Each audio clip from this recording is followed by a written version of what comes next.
Enero de 1944, muy por encima de Europa Central. Los motores arrancan antes del amanecer. Uno por uno, luego miles juntos. A 7.000 metros de altura, el aire es tenue y brutalmente frío. El metal cruje al expandirse bajo presión. El oxígeno enmascara la niebla con el aliento. Abajo, el continente yace helado y oscuro, unido por ríos que brillan tenuemente a la luz de la luna. Las estelas de condensación se extienden por el cielo, largas cicatrices blancas que forman patrones que nunca debieron existir. Se ensanchan, se superponen y se fusionan hasta que el firmamento parece habitado. De horizonte a horizonte, las aeronaves llenan las bandas de altitud, formaciones compactas, espaciamiento medido, orden implacable. Dentro de cada bombardero, los hombres se sientan en silencio, escuchando el ritmo de los motores que no deben fallar. Sin discursos. Sin heroicidades. Solo listas de verificación, miradas y la certeza de que dar marcha atrás no forma parte del plan. Abajo, Berlín duerme bajo las nubes y la bruma invernal. Los reflectores aún son fríos. Los cañones antiaéreos permanecen en silencio. La ciudad aún no tiene sentido de la escala, no comprende lo que se está formando en lo alto. Luego sale el sol. Y con él, el cielo se oscurece. Lo que aparece sobre Alemania esta mañana no es un ataque. Es la forma visible de una estrategia que se ha estado gestando durante años. Para el invierno de 1943, la Segunda Guerra Mundial había entrado en una fase de agotamiento y escalada. Las victorias fáciles habían desaparecido. Lo que quedaba era la resistencia industrial. Alemania ya no avanzaba. En Stalingrado, un ejército entero había sido destruido el año anterior. En el norte de África, las fuerzas del eje se habían rendido. Italia se había retirado de la guerra.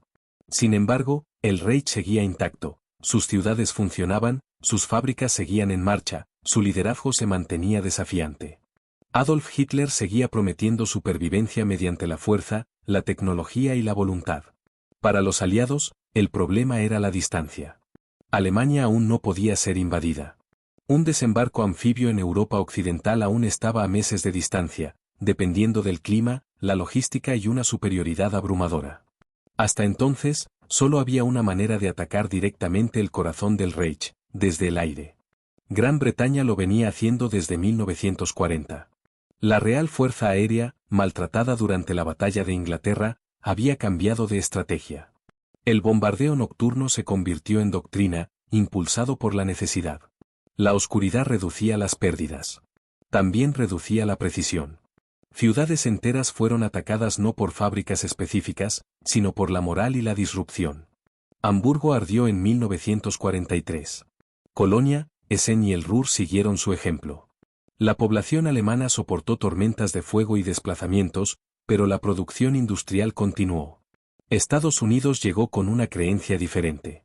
Los planificadores aéreos estadounidenses habían estudiado la guerra en las aulas antes de experimentarla en el cielo. Creían que los bombardeos de precisión, realizados a la luz del día, podían debilitar la capacidad de combate del enemigo sin la destrucción indiscriminada de los ataques nocturnos. Fábricas, patios ferroviarios, centrales eléctricas, si se atacaban, la maquinaria bélica colapsaba. Era una teoría arraigada en los estudios de entreguerras y reforzada por la confianza en la tecnología estadounidense. En el centro de esa confianza se encontraba la fortaleza voladora B-17. Fuertemente armado. De alto vuelo. Construido para absorber el impacto. Sus diseñadores creían que el fuego defensivo superpuesto desde formaciones cerradas podría proteger a los bombarderos sin una escolta constante de cazas. El avión se convirtió no solo en una máquina, sino en una doctrina que adquirió alas. Cuando la octava Fuerza Aérea de E.U. inició operaciones desde Gran Bretaña en 1942, la realidad se impuso rápidamente. Los cazas alemanes irrumpieron en formaciones sin escolta. Las pérdidas aumentaron. Tripulaciones enteras desaparecieron sobre Francia y los Países Bajos. Las misiones en el interior de Alemania se convirtieron en apuestas muy costosas. Aún así, la estrategia no cambió. Se intensificó. Para 1943, la producción estadounidense había alcanzado una escala sin precedentes en la historia. Los aeródromos se extendieron por el este de Inglaterra. Las pistas se alargaron. Las torres de control se multiplicaron. Los depósitos de bombas se transformaron en pequeñas ciudades. La octava Fuerza Aérea pasó de ser un experimento a una fuerza compuesta por miles de aviones y decenas de miles de hombres. No se trató de una simple acumulación militar. Fue una guerra organizativa. Cada misión requería una sincronización precisa. Pronósticos meteorológicos de todos los continentes. Cálculos de combustible con precisión de minutos. Puntos de reunión en formación sobre la costa inglesa. Silencio de radio impuesto. Un solo retraso podría resonar en el cielo y romper la cohesión. Al otro lado del canal, Alemania observó y se adaptó. La Luftwaffe seguía siendo formidable. Sus pilotos eran experimentados, sus aviones, letales. Las estaciones de radar se alineaban en la costa. Las torres antiaéreas se alzaban sobre las ciudades, gigantes de hormigón con cañones pesados. Los cinturones reflectores esperaban para atrapar a los intrusos bajo la luz artificial del día. El Reich había preparado su escudo con cuidado, asumiendo que la masa por sí sola nunca sería suficiente para abrirse paso. Berlín, sobre todo, se consideraba protegida. La capital era más que una ciudad. Era un símbolo. Centro administrativo, centro de propaganda y prueba de supervivencia. Mientras otras ciudades ardían, Berlín permaneció prácticamente intacta ante los bombardeos diurnos. Sus defensas eran estratificadas, densas y priorizadas. Para alcanzarlo era necesario volar más lejos que en la mayoría de las misiones. Adentrarse más en el espacio aéreo enemigo. Más allá del margen de error. Para los estadounidenses, esa distancia no fue un impedimento. Era un desafío por resolver. A finales de 1943, comenzaron a aparecer en número creciente cazas de escolta de mayor alcance, en particular el P-51 Mustang. Su llegada eliminó silenciosamente la última barrera técnica. Los bombarderos ya no tenían que volar solos. Lo que siguió no fue una decisión única, sino una acumulación de impulso. La producción se encontró con la doctrina. La doctrina se encontró con la oportunidad. Y la oportunidad apuntó, inevitablemente, hacia la capital alemana. Los cielos invernales de Europa estaban a punto de convertirse en un campo de pruebas, no solo para aviones, sino para una idea, que la masa, la organización y la precisión a la luz del día podían doblegar a una nación hasta el silencio. La cuestión ya no era si se podría llegar a Berlín. Esto era lo que sucedería cuando el cielo sobre el llano pudiera contener el número de aviones asignados a un propósito. Para entender cómo pudieron aparecer 1000 bombarderos sobre una sola ciudad, es necesario alejarse del cielo y mirar al suelo. La octava Fuerza Aérea no se construyó en torno al heroísmo individual. Se construyó como un sistema. A principios de 1944, el este de Inglaterra se había convertido en una enorme base de operaciones avanzada. Más de 100 aeródromos se extendían desde Norfolk hasta Oxfordshire, cada uno asignado a grupos y alas de bombarderos específicos. Cada aeródromo tenía sus propias rutinas, pero todos operaban con un solo reloj. Al iniciarse las misiones, el campo se llenaba del sonido de los motores en oleadas escalonadas, despegando cada 30 segundos, a veces durante horas. El B-17 en sí era solo un componente de una ecuación mayor. Cada avión requería miles de horas hombre de mantenimiento. Los motores se cambiaban de un día para otro. Los agujeros de bala se tapaban con rapidez y pragmatismo. Las tripulaciones rotaban, entrenaban y reemplazaban a un ritmo que daba por sentado el desgaste como normal. El vuelo en formación se practicaba sin descanso. Los bombarderos no volaban por elegancia ni comodidad. Volaban para sobrevivir. Las cajas se apilaban vertical y horizontalmente, permitiendo que las ametralladoras cubrieran los puntos ciegos. Era geometría en movimiento, calculada para reducir la vulnerabilidad y maximizar el alcance ofensivo. Por encima de todos ellos se asentaba una estructura de mando que priorizaba la repetición sobre la improvisación. Las rutas se planificaban al minuto. Las altitudes se asignaban por grupo. Los puntos de reunión se trazaban sobre ríos y puntos de referencia costeros.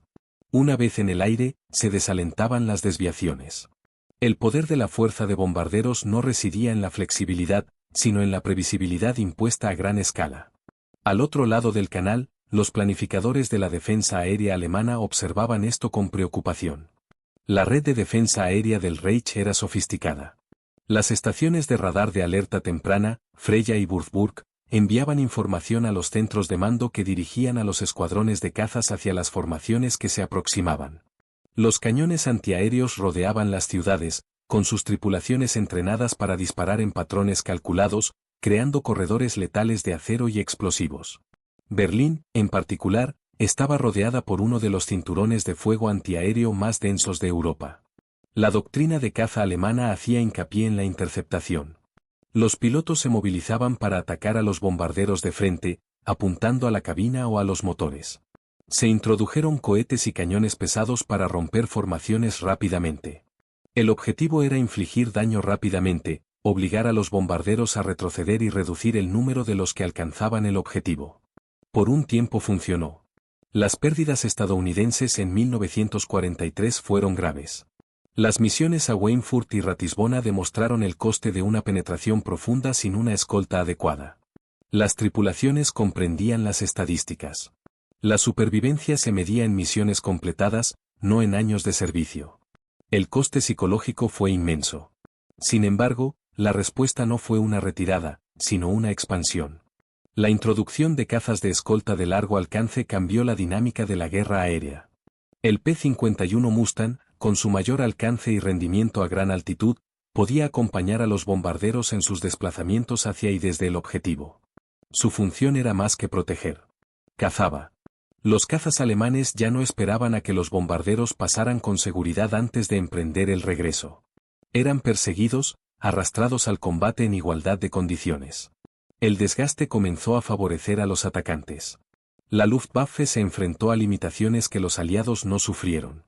La escasez de combustible limitó las horas de entrenamiento. Llegaron pilotos de reemplazo con menos vuelos registrados. La producción de aeronaves se vio afectada por el peso de los bombardeos aliados. Cada pérdida se volvió más difícil de reemplazar. Aún así, Berlín seguía siendo un desafío. Su distancia exigía una ejecución impecable. El clima sobre Europa Central era impredecible. Las capas de nubes podían ocultar los objetivos. La formación de hielo amenazaba los motores y las superficies de control.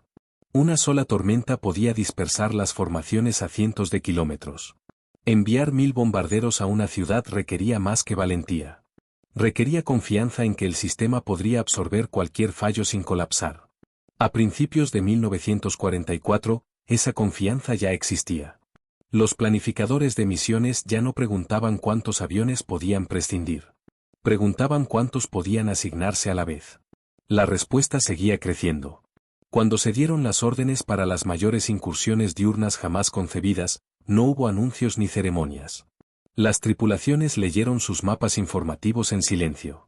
Las líneas de cinta roja se extendían más allá de lo que muchos habían visto jamás. El destino era inconfundible. Berlina. No como un símbolo que se puede tocar una sola vez, sino como un objetivo que hay que alcanzar. El escenario no estaba preparado para un duelo dramático, sino para la saturación. Para un momento en el que las premisas defensivas del Reich se pondrían a prueba contra un número de tropas que no se detenían, negociaban ni se acortaban con la distancia. A medida que los bombarderos se reunían en el cielo invernal, la guerra aérea pasó de ser una competencia a una presión constante, acumulativa e imposible de ignorar. Lo que siguió no lo decidiría un solo avión o un piloto, sino la resistencia humana frente a una fuerza industrial que se movía a gran altitud. Un B-17 a gran altitud no era un lugar diseñado para la comodidad ni la contemplación. Las temperaturas descendían muy por debajo del punto de congelación. El avión estaba despresurizado. La tripulación llevaba trajes calefactados eléctricamente que fallaban con la misma frecuencia con la que funcionaban. Se formaba escarcha sobre la capa metálica. El oxígeno fluía constantemente, un recordatorio de que la supervivencia dependía de que los sistemas se comportaran según lo previsto. Dentro, 10 hombres ocupaban sus puestos. El piloto y el copiloto se concentraban en los indicadores del motor y el espaciamiento en formación. El navegante revisaba sus cartas, calculando la deriva y la velocidad respecto al suelo mediante la estima y breves correcciones de radio. El bombardero yacía boca abajo en el morro, observando a través de la mira de bombardeo Norden un mundo reducido a geometría. Hubo poca conversación una vez que la misión se asentó en crucero. El ruido inundaba cada espacio. Los motores rugían. Las torretas giraban con firmeza mecánica. El tiempo se ralentizaba, alargado por la anticipación. Los momentos más peligrosos a menudo llegaban sin previo aviso. La supervivencia de la tripulación dependía menos de la acción individual que de la disciplina colectiva. Un avión que se desviaba de la formación se convertía en un objetivo. Un fallo de un solo motor aumentaba el consumo de combustible y la tensión en la estructura. Las decisiones se tomaban rápidamente, con consecuencias comprendidas, pero rara vez se discutían en voz alta. Para muchos aviadores, Berlín representaba una frontera psicológica. Las misiones en Francia o el Ruhr eran peligrosas, pero en teoría, viables. Berlín era diferente. Su nombre tenía peso. Estaba más lejos, mejor defendida y era ampliamente considerada como el núcleo del poder alemán. El ángulo tecnológico comienza con el propio avión. La fortaleza voladora B-17 fue construida para resistir el ataque. Su estructura podía absorber el daño antiaéreo que inutilizaría a aeronaves más ligeras. Sus múltiples motores proporcionaban redundancia. Su armamento defensivo cubría prácticamente todos los ángulos de aproximación. Pero la aeronave no era invulnerable. Los ataques frontales aprovechaban un blindaje más delgado. Las ráfagas antiaéreas no necesitaban impactos directos para ser letales. La metralla podía cortar cables de control, incendiar combustible o incapacitar a la tripulación. La fortaleza podía volar con daños, pero solo hasta cierto punto. Los interceptores de la Luftwaffe se oponían a ello. Cazas como el Bf-109 y el Fw-190 ascendían con agresividad, sacrificando altitud por velocidad. Las variantes posteriores incorporaban cañones pesados y cohetes aire-aire diseñados para romper formaciones rápidamente. Los pilotos alemanes comprendieron que interrumpir el flujo de bombarderos solía ser más efectivo que destruir aviones individuales. Sin embargo, a medida que aumentaba el número de bombarderos, el cielo cambió. El fuego defensivo se superpuso. Las escoltas aparecieron en número creciente. Lo que una vez fue un campo de batalla se convirtió en un campo de batalla abarrotado donde la supervivencia dependía de la coordinación y la sincronización. El ángulo civil se desarrolló mucho más abajo. Para la población de Berlín, la guerra había estado presente desde hacía mucho tiempo, pero se sentía de forma desigual. Los bombardeos nocturnos interrumpían el sueño. Las sirenas antiaéreas eran familiares. Los refugios formaban parte de la vida cotidiana. Sin embargo, la luz del día ofrecía una sensación de separación, una época en la que la ciudad funcionaba, trabajaba y fingía normalidad. Esa ilusión se erosionó a medida que las redadas se intensificaron. Cuando sonaban las sirenas durante el día, las fábricas paraban. Los tranvías se detenían. Las calles se vaciaban. La gente descendía a búnkeres sin saber si regresaría a sus hogares o emergería entre ruinas. A diferencia de los bombardeos nocturnos, los bombardeos diurnos eran visibles, audibles, innegables. El cielo mismo se convertía en parte de la experiencia. La escala importaba. Una formación sobre nuestras cabezas podía soportarse. Docenas podían racionalizarse. Cientos cambiaban la percepción. El ruido por sí solo, continuo, estratificado, interminable, creaba una sensación de inevitabilidad. No había un principio ni un final claros, solo el paso constante de los aviones. La propaganda alemana insistía en la resiliencia. Los periódicos minimizaban los daños. Las emisiones de radio hablaban de defensas exitosas. Pero los civiles veían la verdad sobre sus cabezas. Observaban cómo las estelas formaban cuadrículas sobre su ciudad, cómo las nubes de fuego antiaéreo marcaban los lugares donde los proyectiles explotaban sin efecto visible. La respuesta humana no fue pánico, sino fatiga. Una conciencia cada vez más profunda de que la resistencia no era sinónimo de seguridad. Entre las tripulaciones de los bombarderos y los civiles se encontraba el propio cielo. Se convirtió en un espacio disputado no solo por las armas, sino también por las creencias. ¿Podrían las máquinas proteger a los hombres a esta escala? ¿Podrían las defensas diseñadas para docenas de atacantes hacer frente a cientos? ¿Podría defenderse una ciudad si el enemigo optaba por ocupar el espacio aéreo en lugar de tantear sus fronteras? A medida que avanzaba el invierno de 1944, estas preguntas dejaron de ser teóricas. Cada misión reforzaba la respuesta. Los bombarderos no llegaron y desaparecieron una sola vez. Regresaron. En mayor número. Con una coordinación más estrecha. Con escoltas que se quedaron. Y lentamente, casi imperceptiblemente, el equilibrio cambió, no por un único fracaso dramático, sino por la acumulación de una presión que ningún individuo de ninguno de los dos bandos podía aliviar solo. Esa presión pronto sería sentida con mayor intensidad por aquellos encargados de detener el arroyo en su origen. En oficinas repletas de mapas y mapas meteorológicos, los comandantes estadounidenses se enfrentaban a decisiones que no se medían en instantes, sino en porcentajes. Tasas de pérdidas. Capacidad de producción. Plazos de reemplazo. Cada misión se evaluaba en función de la capacidad de resistencia del sistema. Generales como Karl Spaatz e Ira Eaker no hablaban de misiones individuales. Hablaban de campañas. Su objetivo no era simplemente bombardear Berlín, sino obligar a la Luftwaffe a despegar repetidamente, hasta agotar la experiencia, el combustible y los aviones. La ciudad era a la vez objetivo y cebo. Este enfoque marcó un cambio. La precisión siguió siendo el objetivo declarado, pero el efecto general fue de desgaste. Al obligar a los cazas alemanes a enfrentarse en condiciones desfavorables, los estadounidenses buscaban destruir la Luftwaffe como fuerza de combate antes de que comenzara la invasión. Las órdenes reflejaban esa prioridad. Los bombarderos volaban incluso cuando el mal tiempo dificultaba la precisión. Se animaba a las escoltas a enfrentarse agresivamente, yendo más allá de la postura defensiva. La guerra aérea pasó a centrarse menos en evitar pérdidas y más en absorberlas a cambio de una ventaja irreversible. Desde la perspectiva del mando alemán, el panorama se oscureció. La Luftwaffe se había construido para una guerra diferente. Las primeras victorias dependían de un esfuerzo concentrado y pilotos experimentados. Para 1944, esos veteranos habían desaparecido. Llegaron reemplazos con horas de entrenamiento limitadas, obligados a combatir contra formaciones que inundaban el cielo y escoltas que los superaban en altitud. Los comandantes se enfrentaban a decisiones imposibles: concentrar los cazas cerca de Berlín y dejar expuestas otras regiones, o dispersar las fuerzas y arriesgarse a perder la protección de la capital. La escasez de combustible obligó a las unidades a racionar los vuelos. Los aviones permanecieron en tierra por falta de repuestos.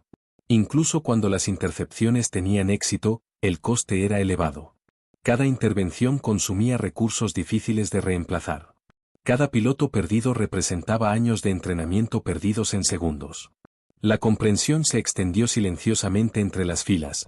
El enemigo podía permitirse pérdidas que Alemania no podía permitirse. El ángulo enemigo, visto desde la cabina, reflejaba este desequilibrio. Los pilotos alemanes describieron la oleada de bombarderos no como formaciones, sino como muros. Atravesar el fuego defensivo se volvió cada vez más peligroso. Las escoltas aparecieron antes, permanecieron más tiempo y persiguieron sin descanso. La retirada ya no estaba garantizada. Para las tripulaciones estadounidenses, la presencia de escoltas alteró el panorama emocional. La sensación de aislamiento disminuyó, pero el riesgo persistió. Las pérdidas continuaron. Las aeronaves se incendiaron. Los paracaídas se abrieron, o no. La supervivencia seguía pareciendo arbitraria. Sin embargo, cada vez era más evidente que cada misión debilitaba a la oposición como las incursiones anteriores no lo habían hecho. Menos cazas se alzaron para hacerles frente. Los ataques llegaron más tarde. La coordinación falló. El fuego antiaéreo siguió siendo intenso, pero predecible. El ángulo moral no surgió en los discursos, sino en las consecuencias. Los bombardeos diurnos se presentaban como precisos, pero la realidad se veía limitada por el clima, la navegación y los errores humanos. Las bombas no alcanzaban sus objetivos. Las zonas civiles eran atacadas. Las bajas aumentaban. Las tripulaciones lo sabían, aunque no lo vieran directamente. Para la población de Berlín, las distinciones entre bombardeo de precisión y de área se difuminaban bajo la munición que caía. La experiencia de la destrucción no dependía de la doctrina. Dependía de la proximidad.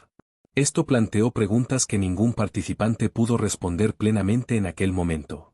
¿Acaso la estrategia acortaba la guerra o prolongaba el sufrimiento? ¿Se justificaban las pérdidas por los resultados finales? ¿Podría existir moderación a esta escala?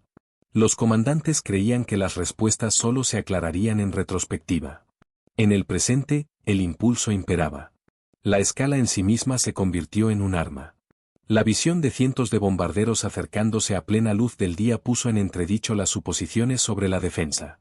Sugería que la protección era finita, mientras que el ataque podía crecer sin límite aparente. Cada incursión reforzaba la percepción de que el cielo pertenecía cada vez más a los atacantes. Para los civiles alemanes, esta constatación erosionó la confianza con más eficacia que cualquier discurso. Para los pilotos de la Luftwaffe, transformó las misiones en actos de desafío en lugar de expectativas. Para las tripulaciones estadounidenses, redefinió el peligro como una contribución, cada salida formaba parte de una inevitabilidad mayor. A medida que avanzaba el invierno, las incursiones se intensificaron. Las rutas se volvieron más audaces. Las defensas de Berlín, aunque seguían siendo letales, ya no dictaban condiciones. La guerra aérea había entrado en una fase en la que la cuestión ya no era si los bombarderos llegarían a la ciudad, sino cuántos llegarían a la vez y cuánta resistencia permanecería cuando lo hicieran.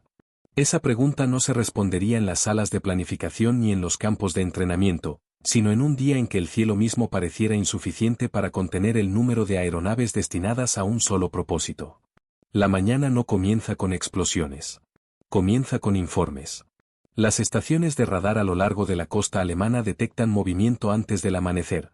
Los datos son tan densos que se superponen en las pantallas. Los controladores marcan rumbos, altitudes y velocidades. Al principio, parece similar a las incursiones anteriores, solo que más grandes. Luego, los datos siguen aumentando. Aparecen nuevos contactos tras la primera oleada. Luego, tras estas. Los números no se estabilizan. Para cuando las formaciones cruzan la costa holandesa, queda claro que no se trata de una prueba ni de una distracción. La corriente de bombarderos se extiende cientos de kilómetros. Múltiples capas de altitud. Espaciamiento estrecho. Sin huecos evidentes. Para los planificadores alemanes, acostumbrados a medir incursiones con docenas de aviones, la escala desafía cualquier clasificación inmediata. Las unidades de combate se dispersan. Los motores arrancan bajo presión. Las aeronaves despegan en el aire frío, ascendiendo con fuerza hasta la altura de intercepción. Los pilotos reciben vectores hacia lo que ahora se describe simplemente como el arroyo. No hay una formación única que atacar, ningún flanco expuesto que explotar. Solo densidad. Por encima de ellos, la fuerza de bombarderos estadounidenses continúa reuniéndose según lo previsto. Los grupos se integran fluidamente en puntos preestablecidos. Se absorben los retrasos. Se corrigen las desviaciones meteorológicas. Incluso las pequeñas pérdidas durante el montaje no alteran la estructura general. El sistema se mantiene. En altitud, las estelas de condensación forman un techo. La luz del sol se refleja en las capas de aluminio, produciendo destellos visibles a kilómetros de distancia. Las tripulaciones pueden ver otras formaciones apiladas por encima y por debajo de ellas, algo rara vez experimentado. No es tranquilizador. Es abrumador. Los cazas de escolta aparecen en masa. Los P-51 zigzaguean por delante y junto a los bombarderos, escrutándolos constantemente. Su presencia extiende la protección mucho más allá de lo permitido en misiones anteriores. Los cazas alemanes que intentan interceptar rápidamente se encuentran antes, obligados a atacar antes de alcanzar las posiciones de ataque óptimas. A medida que el flujo de bombarderos avanza hacia el interior, las baterías antiaéreas comienzan a disparar. Las defensas exteriores de Berlín abren fuego primero. Los cañones pesados disparan proyectiles sincronizados hacia arriba, con ráfagas negras que forman patrones delante de las formaciones. Las explosiones son violentas, pero dispersas. A esta escala, la saturación funciona en ambos sentidos. Los cañones no pueden concentrarse en todos los objetivos. El fuego se vuelve estadístico en lugar de preciso. Dentro de los bombarderos, el efecto es visceral. Las aeronaves se estremecen mientras las ondas de choque recorren el aire. La metralla resuena contra los fuselajes. De vez en cuando, un proyectil detona lo suficientemente cerca como para rasgar metal, cortar líneas y herir a la tripulación. Las aeronaves dañadas luchan por mantener su posición. Algunas retroceden. Otras descienden. Algunas descienden en espiral, dejando una estela de humo. Pero el arroyo no se aclara. Los cazas alemanes penetran la formación en algunos puntos, ejecutando ataques frontales a través de las cortinas de fuego defensivo. Los proyectiles de cañón impactan en las narices y alas. Las torretas responden. Las trazadoras convergen. Los segundos determinan el resultado. Los cazas se separan o desaparecen entre nubes de escombros. Las pérdidas se producen en ambos bandos. Sin embargo, el desequilibrio es evidente. Por cada bombardero destruido, los cazas gastan munición, combustible, a menudo, sus propios aviones. Las escoltas los persiguen sin descanso, convirtiendo la retirada en combate. Cuando Berlín entra en alcance, las defensas internas de la ciudad se activan. Los reflectores barren el cielo a pesar de la luz del día, intentando rastrear aeronaves individuales. El fuego antiaéreo se intensifica. El aire se llena de humo y escombros a la deriva.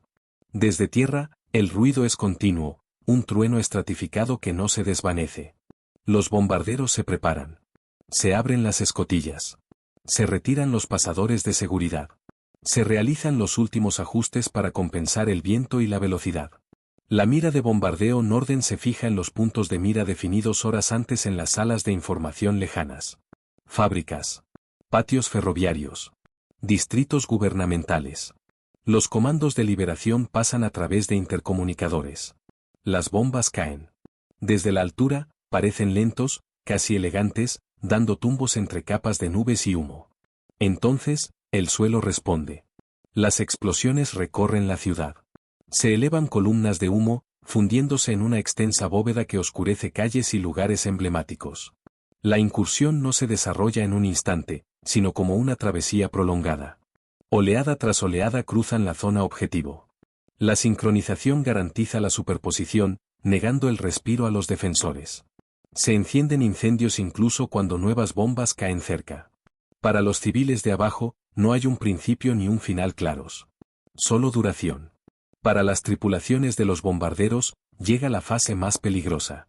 Al alejarse del objetivo, las aeronaves se exponen a una nueva intercepción. Las formaciones se ajustan, se estrechan y compensan las pérdidas. Las escoltas permanecen, enfrentándose agresivamente a los cazas que las persiguen. Cuando el arroyo finalmente se aleja de Berlín, el cielo que hay detrás de él cambia. El humo se cierne sobre la ciudad, desplazándose hacia el este. En algunos lugares, los incendios arden sin control. Los cañones antiaéreos siguen disparando brevemente, pero luego se silencian a medida que los objetivos se alejan. Arriba, la fuerza de bombarderos se reagrupa para el largo vuelo de regreso a casa. La misión no ha terminado. Seguirán ocurriendo pérdidas. Las aeronaves dañadas podrían no regresar. Pero algo decisivo ya ha sucedido. La capital alemana fue atacada a plena luz del día por una fuerza tan grande que la defensa misma parecía finita. Y dentro de la estructura de mando de la Luftwaffe, las implicaciones comienzan a asentarse, no en forma de pánico, sino en forma de reconocimiento. El vuelo de regreso expone la verdad del día. A medida que la corriente de bombarderos avanza hacia el oeste, los cazas alemanes intentan una nueva intercepción. El esfuerzo es decidido, pero desigual. Los escuadrones que despegaron antes tienen poco combustible o munición. Otros llegan tarde, ascendiendo a una altitud difícil de alcanzar a medida que se acercan las escoltas. Los combates se fragmentan en el cielo. No hay una única línea de batalla, solo docenas de encuentros simultáneos a lo largo de la corriente en retirada. Las escoltas aprovechan su ventaja, obligando a los pilotos de la Luftwaffe a realizar maniobras defensivas que consumen combustible rápidamente. Muchos se retiran no por decisión propia, sino por necesidad. Para las tripulaciones estadounidenses, el peligro es constante. Las aeronaves dañadas tienen dificultades para mantener la velocidad. Algunas se quedan atrás del grueso del grupo, llamando la atención de inmediato. Las escoltas rompen la formación para cubrirlas, combatiendo y retrasando las acciones hasta que el combustible limite la separación de fuerzas. No todos se salvan. Sobre Alemania y los Países Bajos, los bombarderos se despliegan hacia campos de emergencia o se adentran en ríos y campos. Los paracaídas salpican el cielo. Algunas tripulaciones son capturadas. Otras mueren antes de tocar tierra. El coste de la misión se paga en vidas, medidas discretamente, sin ceremonias. Sin embargo, a medida que las formaciones se dirigen hacia la costa, se observa un patrón inconfundible. La respuesta de la Luftwaffe ha sido insuficiente. Los informes recopilados esa noche cuentan una historia desoladora. Las pérdidas de cazas son elevadas. Las intercepciones se retrasaron. La coordinación entre las estaciones de radar y los escuadrones falló debido al volumen de contactos. La artillería antiaérea gastó enormes cantidades de munición con un efecto limitado en relación con la magnitud del ataque. Lo más revelador es lo que no ocurrió. El flujo de bombarderos nunca se interrumpió. Las incursiones anteriores habían sido repelidas, dispersadas o reducidas significativamente antes de alcanzar sus objetivos. Esta vez, a pesar de las pérdidas, la mayoría de los aviones llegaron a Berlín, lanzaron sus municiones y regresaron en formación. Para los comandantes alemanes, esto marca un punto de inflexión no definido por una sola estadística, sino por una constatación estratégica. Las defensas existentes no pueden escalar para enfrentar la amenaza. El enfoque estadounidense ha eliminado la posibilidad de elección. El Reich ya no puede decidir dónde concentrar su defensa aérea. Cuando llegan tantos bombarderos, todo se convierte en una prioridad simultáneamente. Esta constatación se difunde rápidamente a través de informes y resúmenes posteriores a la acción. El lenguaje es cauteloso, pero la implicación es clara. Incluso si las incursiones individuales aún pueden ser impugnadas, la tendencia es desfavorable. El desgaste favorece al atacante. El tiempo lo favorece. En cuestión de días se lanzarán misiones similares. No todas las incursiones alcanzan la misma escala, pero el precedente se mantiene. Las formaciones grandes se vuelven habituales en lugar de excepcionales. Las escoltas se mueven con libertad.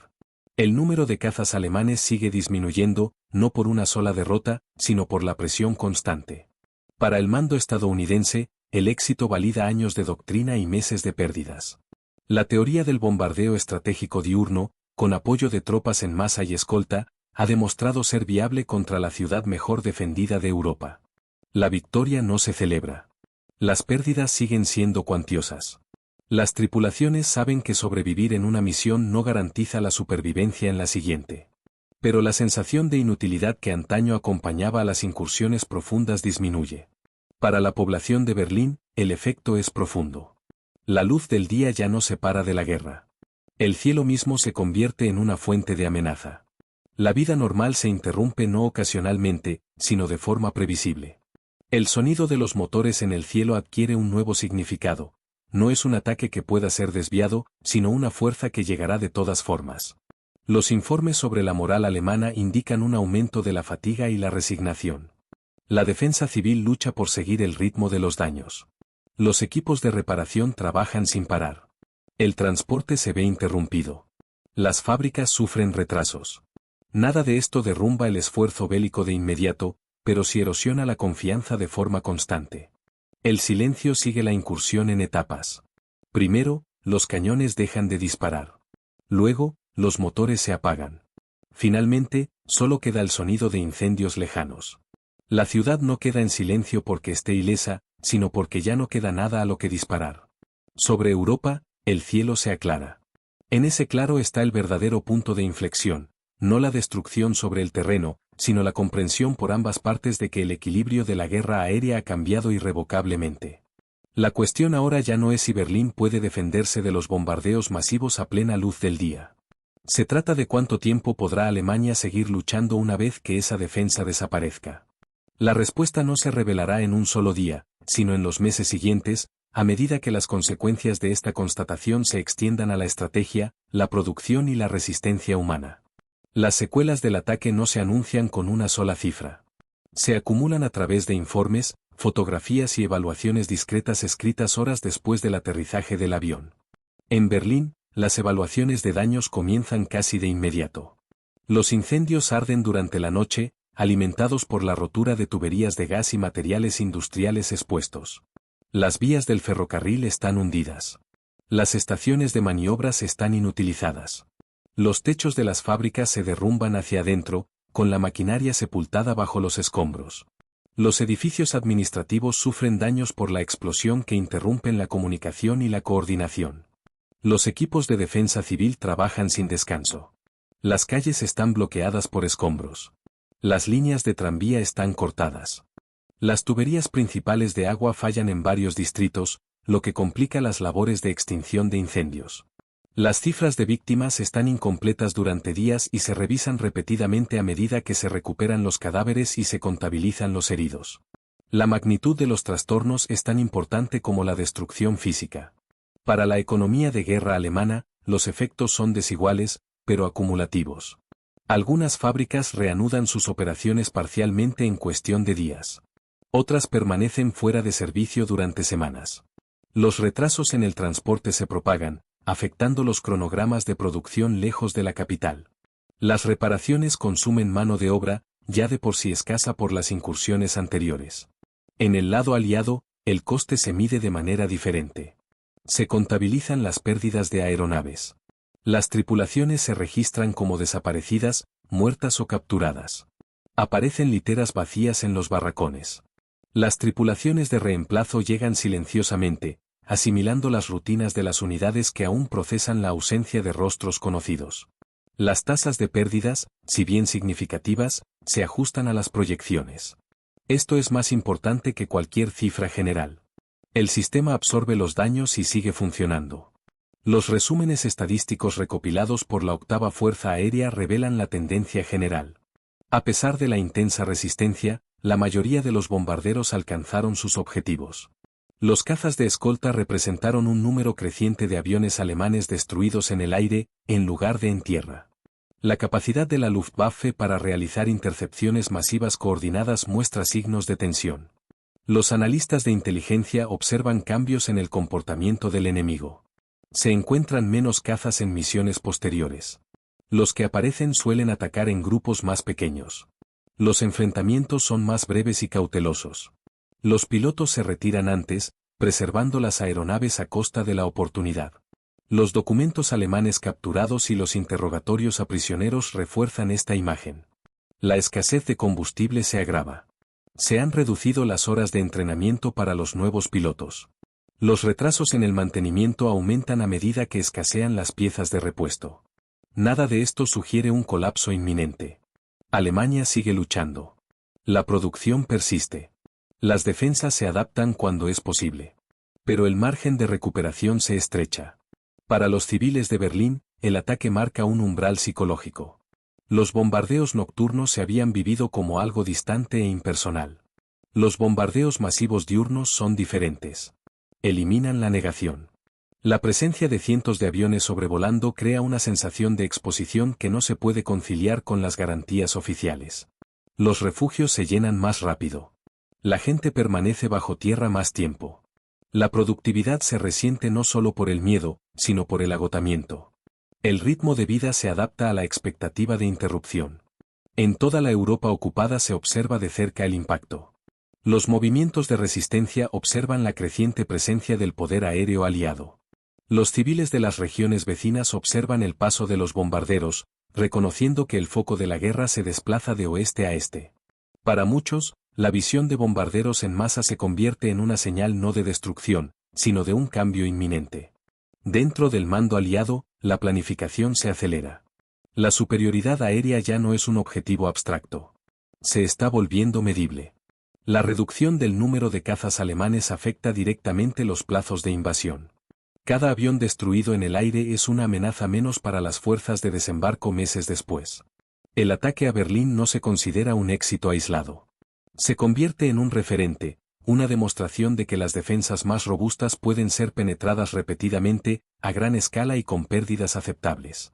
Esa comprensión redefine las prioridades. Se reevaluaron los objetivos. Las instalaciones de producción de cazas ascendieron en la lista. La infraestructura petrolera recibió mayor atención. El enfoque cambió de los ataques simbólicos al colapso sistémico.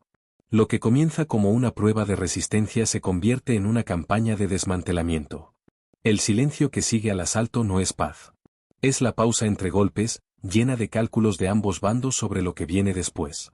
Y lo que venga después determinará no solo el destino de Berlín, sino la dirección de la guerra misma. En las semanas siguientes, el patrón establecido en Berlín se repite en toda Alemania. Las grandes incursiones diurnas se vuelven rutinarias en lugar de excepcionales. Las oleadas de bombarderos se hacen más largas, las escoltas alcanzan mayores distancias y las respuestas alemanas se reducen. La Luftwaffe se ve obligada a adoptar una postura reactiva, luchando por defender múltiples objetivos simultáneamente con recursos cada vez más escasos. Las consecuencias se extienden más allá de la guerra aérea. La producción de aviones alemanes aumenta en teoría, pero su eficacia disminuye.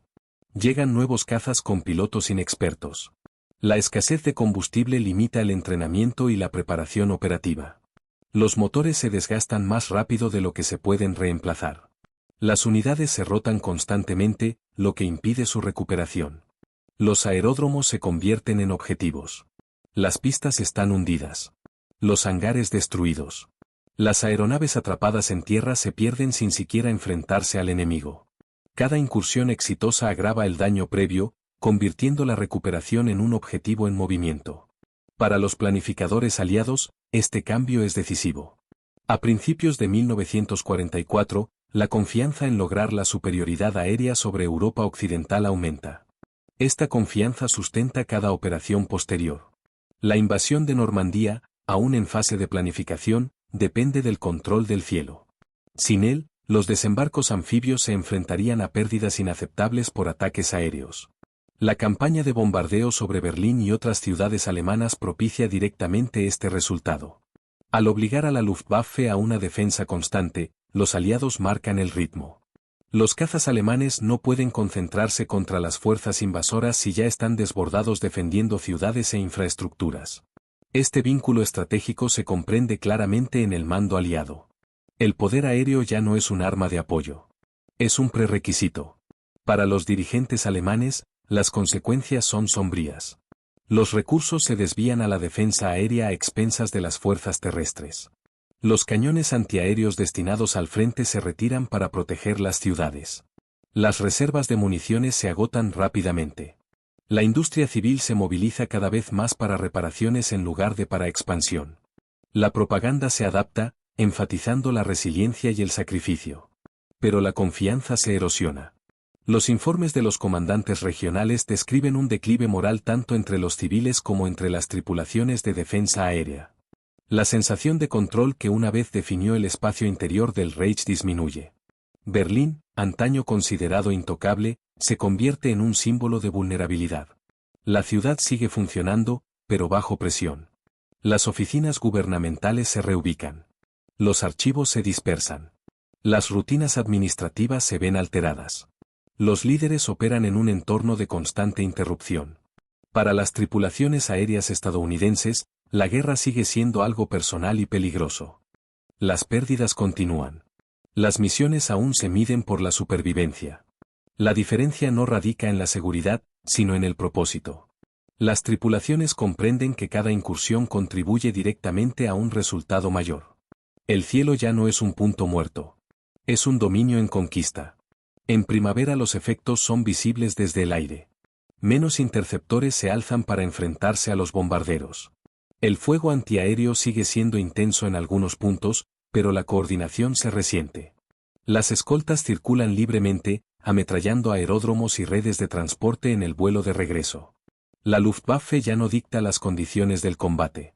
Cuando las tropas aliadas desembarcaron en Normandía en junio de 1944, la respuesta aérea alemana fue limitada y esporádica. Esta ausencia no fue accidental. Fue el resultado acumulado de meses de presión, desgaste y bombardeos estratégicos. Los bombardeos de 1000 bombarderos sobre Berlín no se recuerdan por una sola fotografía o estadística dramática. Importan porque demuestran que la guerra industrial puede dirigirse, escalarse y mantenerse hasta que la resistencia se vuelva estructuralmente imposible. El silencio que desciende sobre los cielos alemanes a mediados de 1944 no es repentino. Se gana con la repetición. Y ese silencio continúa, moldeando el último año de la guerra de maneras que son mensurables y profundamente humanas.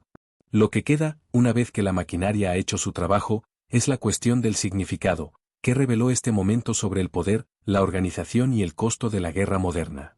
El cielo sobre Berlín en aquella mañana invernal de 1944 era más que un campo de batalla. Era una declaración. No de crueldad, sino de magnitud. No de heroicidades individuales, sino de coordinación, resistencia y voluntad humana ejercida a través de máquinas. 1000 bombarderos no cayeron del cielo por casualidad. Fueron producto de fábricas, pistas, ingenieros, planificadores y tripulaciones que comprendían su función como partes de un organismo mayor.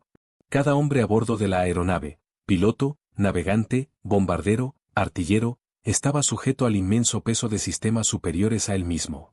La supervivencia dependía de la precisión, la disciplina y la confianza, no solo de la suerte. Para los defensores, el momento reveló los límites de la preparación. Ninguna habilidad, ningún coraje, ningún ingenio podía contrarrestar por completo una fuerza diseñada para abrumarlos. El fracaso de la Luftwaffe no fue meramente táctico, fue estructural. La ciudad bajo las alas, una vez segura, descubrió que la resistencia por sí sola no podía protegerla de un cielo que se había convertido en un instrumento de inevitabilidad. El ataque también replanteó la ética de la guerra. Los bombardeos diurnos prometían precisión, pero tuvieron consecuencias que afectaron indiscriminadamente a la población civil. La historia mide los daños en toneladas de explosivos, número de aeronaves perdidas y misiones completadas, pero también mide la experiencia humana, miedo, fatiga y adaptación. Quienes se encontraban a ambos lados del cielo sintieron la gravedad psicológica de la guerra moderna. Sin embargo, en ese cálculo reside la lección de la organización. La guerra moderna no se gana con valor aislado, se gana con una presión sostenida aplicada mediante sistemas, logística y una ejecución implacable. Los 1000 bombarderos demostraron que la escala puede lograr resultados con mayor rapidez y contundencia que la fuerza sola. Berlín finalmente se recuperó. La ciudad soportó nuevos ataques, pero el momento sigue siendo simbólico. Marcó un punto de inflexión, demostrando que el poder aéreo podía moldear la trayectoria de la guerra, allanando el camino para la invasión, la derrota y, en última instancia, la transformación de Europa. Y en el silencio después de que los motores se apagaran, la mente humana finalmente pudo percibir la magnitud de lo que había sucedido. Un cielo lleno de máquinas, una ciudad debajo de ellas y un mundo aprendiendo que las reglas del conflicto habían cambiado para siempre.